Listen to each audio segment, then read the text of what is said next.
Yeah, my name is Billy McMillin. I'm the director of The Classic. It's a feature documentary in the LA MUSE category at the LA Film Festival. It's a documentary about two East LA rival high school football teams that have had a 80-year rivalry game. Actually, the rivalry's been going on since 1925. They took years off for the war, but what our film focuses on is for the students leading up to the big 80th annual rivalry game. Well, the story was kind of a whim as to kind of how I came into it. I live on the west side. I've always lived on the west side from, as long as I've been in Los Angeles. And a little tiny blip of a news story came on that said, tonight in East LA, the 79th annual East LA Classic, and attendance expected to be over 20,000 for the game. And it was just such a, crazy soundbite that just the announcer just went on and didn't say anything more about it, that I thought there had to be some sort of story there. I knew nothing about East LA at the time, kind of embarrassingly, but decided that I would start to investigate and figure out if this was what kind of a story it was. I had wanted to do something that dealt with immigration and that dealt with immigrant communities. I'd seen that it was becoming more of a hotbed issue, that I thought people were kind of getting into their camps and not talking to each other. And there was a lot of misinformation out there. So I thought this might be a way of opening that discussion up to a broader audience. Yeah, first of all, both teams and the entire neighborhood were incredibly welcoming, which was great. I don't know, I wasn't expecting anything different really, but you do, being around, you have a preconception of East LA that is so fundamentally flawed. And so when we first contacted the schools and contacted the coaches, within a week we were down there talking to the students, talking to the coaches, and starting to look at the teams. When I got down to I met with each head coach individually and just asked them, tell me about your kids. I didn't go in there with any agenda. I just wanted to, what are your kids' lives like, And the variety of stories that came out of there was really, pretty remarkable. And you had kids that were, you actually have more affluent kids. You have kids that are really poor. You have kids that are from mixed status families. Everybody had a different background. And, what's kind of remarkable about it is that because these are just normal neighborhood kids, none of them dream of really being like an NFL star. They're not looking at this game or their involvement in football as this kind of opportunity to kind of get out of their bad situation. They're looking at this as as a way of making of being on the big stage and showing pride and giving pride back to their community.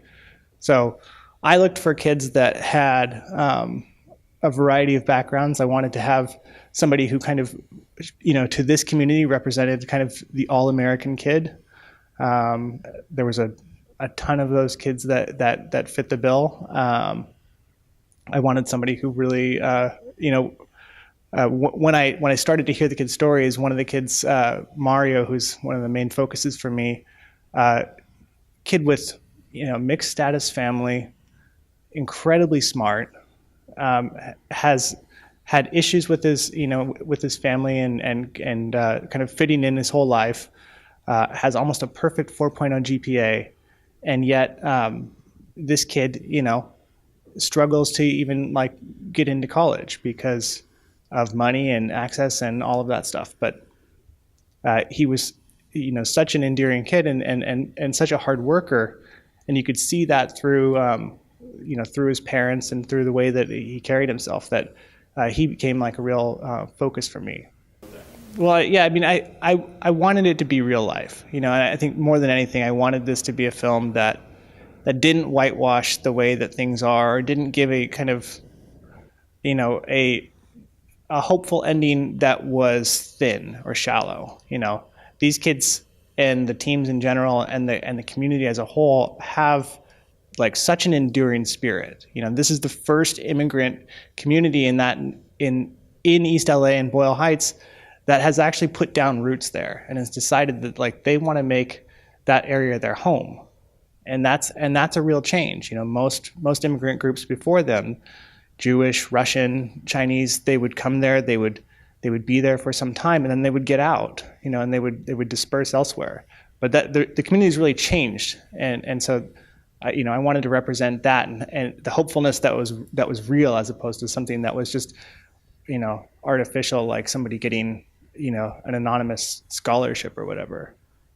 Yeah, I never intended. I mean, going into it, I never intended it to really be about the game. I mean, I wanted the game to be essentially something that was a sounding board off of the kids' lives. You know, that you would see them, these kids who, I mean, Mario, he works in the back of a convenience store. You know, and there's a moment in the film where, you know, he's pushing a thing of beer forward, and he's, the guy that's in front of the store is kind of startled that the beer kind of pushes forward, and he says, "Whoa, he probably thought I was a machine," you know.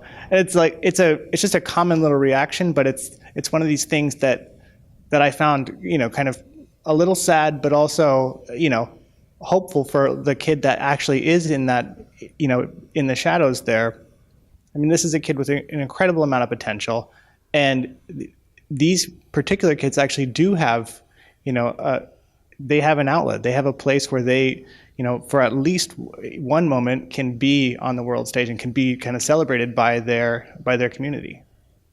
Yeah, I mean, I gave the trailer, an advance of the trailer to just the two coaches, and just those two shares. The trailer had been viewed just in 2 days over 9,000 times, and that's almost entirely in the East LA region. So there's an incredible amount of excitement from that community to see something like this. For me, having worked on this for, you know, almost 3 years now, and really investing in these kids' lives and trying to, you know, put myself for a minute in their shoes and give them some sort of platform, you know, a story to, you know, to expose themselves to the world. I mean, especially it premiering here in Los Angeles, I think is, you know, it's a dream come true. Thank you guys so much for watching. If you like what you see, make sure to click the thumbs up button, check out our videos on your right, and subscribe to our channel.